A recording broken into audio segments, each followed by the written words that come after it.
Today we're going over the chin tuck hold exercise. So this is a really effective exercise for strengthening our deep stabilizers of our neck. So really good with anybody that has neck and or shoulder pain.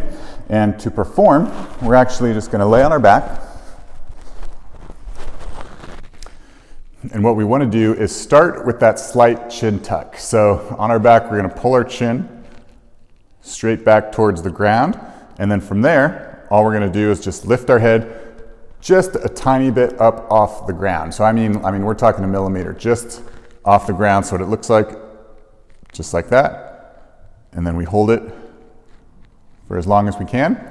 Now, what you're going to find is a lot of times when these muscles are really weak, that's going to be a very difficult exercise to perform. And what we don't want are these stronger, bigger muscles to take over. These ones that come right down inside of the neck, or the ones when we clench up like that. So a lot of times when we're first learning this exercise, we may only be able to hold that chin tuck and hold for like 2 seconds, but that's fine. The minute you feel those bigger, stronger muscles take over, we want you to relax. So again, to see it one more time, we're gonna tuck the chin, lift the head up, just a millimeter, just slightly off the ground.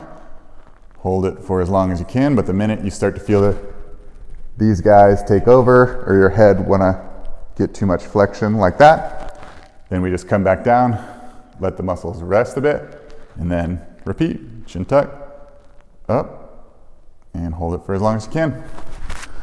There you have it. That's the chin tuck hold. Thanks for watching.